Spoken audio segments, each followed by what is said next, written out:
morning.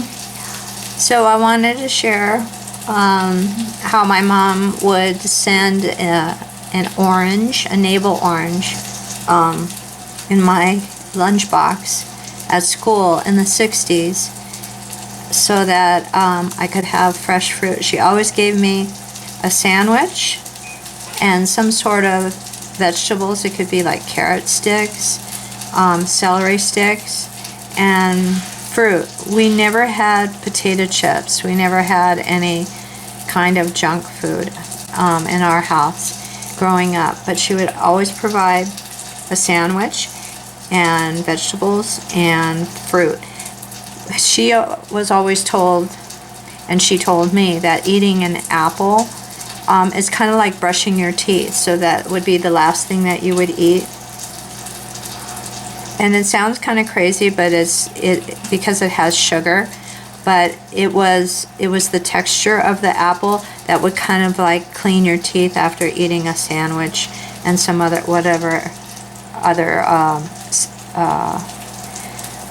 meat products or other products that you would have, or milk even.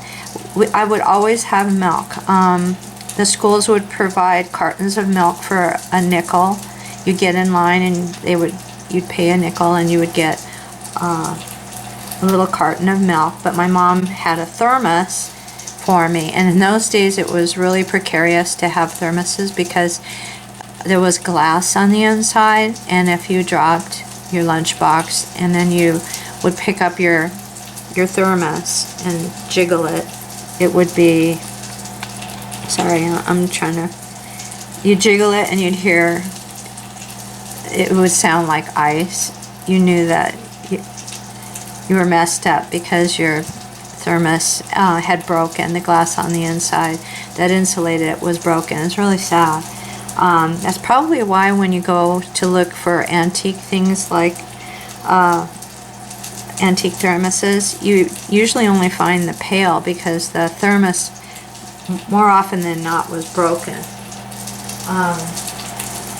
I'm trying to cook breakfast at the same time while I'm doing this, but I remembered how my mom would cut an orange for me, and I wanted to include that this little tip that my mom did for me, and I've done for years, and I really don't know if anybody else does, but I've never done it. I'm sorry, I've never seen anybody cut an orange like this. I've seen them peel it in pieces, and I've seen them cut it into slices, and then you put it in your mouth so that it looks like you have orange teeth, and you would eat it that way. But I wanted to show you. I got oranges this morning, and they're really pretty. I think at Whole Foods they're heirloom oranges, so I'm really hoping that these are going to be juicy and orangey, and the peel is going to be just right. Another thing that I had learned or was taught, and I don't know if it's a myth, I did not get this because this was a delivery, but if you buy an orange that has a really large navel, you know, like your belly button, this one's not so large, but navel oranges used to have pretty large navels, and they tended to be sweeter and more juicy. So I taught Atticus, always buy a navel orange with a really large navel, and we've been pretty successful with that. Another tip is we like red delicious apples. If you find the kinds that are more stripy, they have a tendency to not be so dry and mealy, and so I always try to find the stripy apples. So this is for L&E and for Atticus's children in the future, and for Atticus. I've already taught him. But I'm going to show you how my mom would send me an orange in my lunchbox in little sandwich bags. Not the fold-up kind of, but you cut the top off, And then you cut the bottom off.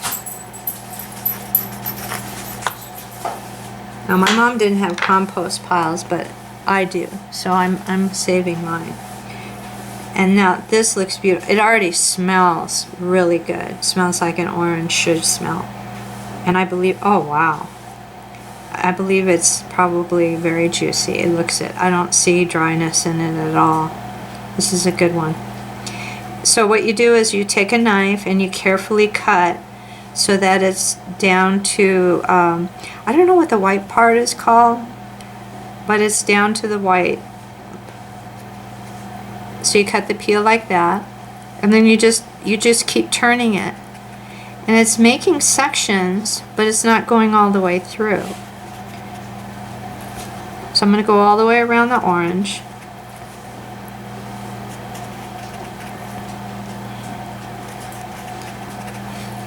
Thusly. And then this is how my mom would pack my orange. So it stayed kind of like in its own wrapper. She still put it in plastic, but it wouldn't dry out while it was in my lunch pail. And then what I would do, I had my little baggie on the side, my empty baggie, is you just easily peel off the peel. As you can see, it's coming off real simple, real easy. And I'm lucky this is a really good orange too, that I can do that. Using your thumb is a great way. And see? All the peeled sections just come off. You're not going and taking a long time getting the peel off. And then you just stick your thumb in. Oh, I just got squirted. It's juicy. Another good thing about this orange is it doesn't have this huge corner area. I don't know why oranges are grown that way commercially. This happens to be a good one, and again, I think I ordered heirloom ones, and sometimes at Sprouts they also carry heirloom oranges. They're like in a box. I think you get about six of them, and you spend an awful lot of money for it. And so anyway, it comes off nice and easy, and you just peel off the little sections of orange, and that's how I ate my orange in my lunchbox in the 1960s out at Beachy Avenue School. So my timer went off. So I hope this helps, and